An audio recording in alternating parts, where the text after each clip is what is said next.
এই মুহূর্তে বাংলাদেশের রাজনীতিতে শান্তির খুব দরকার। এদেশে বিভক্তির কোনো সুযোগ নেই। ভিন্ন রাজনৈতিক দল ও মত, ভিন্ন ধর্ম সকলের প্রতি সহনশীল হতে হবে। সংখ্যাগরিষ্ঠদের রাজত্ব বাংলাদেশ আর চলবে না বলেও মন্তব্য করেছেন বিএনপির স্থায়ী কমিটির সদস্য আমির খসরু মাহমুদ চৌধুরী। বিগত 10-15 বছর অনেক অশান্তির মধ্যে থেকেছে। এত অশান্তিতে থেকেছে, সমাজ ভেঙে গেছে, রাজনীতি ভেঙে গেছে, দেশ ভেঙে গেছে, ব্যবসা বাণিজ্য রীতি নীতি সব ভঙ্গ করে আমাদের সমাজকে ধ্বংস করে দেওয়া হয়েছে। আমরা একটা নতুন দেশ, নতুন সমাজ গড়তে চাই। সেই সমাজ, যেই দেশ হবে শান্তি। আমরা আর শান্তি চাই না বাংলাদেশে। আমরা আর একটা কথা বলছি, বাংলাদেশে কোনো সংখ্যাগরিষ্ঠ রাজত্ব হবে না।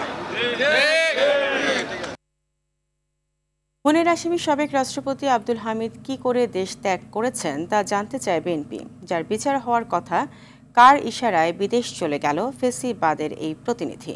গোয়েন্দা সংস্থা কি করলো, উপদেষ্টারা কি করে, তা জানতে চান বিএনপির সিনিয়র যুগ্ম মহাসচিব রুহুল কবির রিজভী। জাতীয় প্রেস ক্লাবের সামনে বুদ্ধ পূর্ণিমা উপলক্ষে বিশ্ব মৈত্রী কামনায় শান্তি শোভাযাত্রা অনুষ্ঠানে এসব কথা বলেন বিএনপির এই নেতা। সাবেক রাষ্ট্রপতি যিনি খুনের আসামি, তিনি দেশ ছেড়ে চলে গেলেন। এমন রাষ্ট্রপতি যে বাংলাদেশের পরিবেশ নষ্ট করার জন্য যার বিচার হওয়া উচিত, আমাদের হাওর বাওর, আমাদের খাল বিল, আজকে আন্তর্জাতিকভাবে মানুষ আন্দোলন করছে এগুলো রক্ষার জন্য, তিনি কিশোরগঞ্জের বিশাল হাওরের মধ্যে বিশাল এক রাস্তা বানিয়েছেন তার বাড়ি বানানোর, তার বাড়িতে পৌঁছানোর জন্য।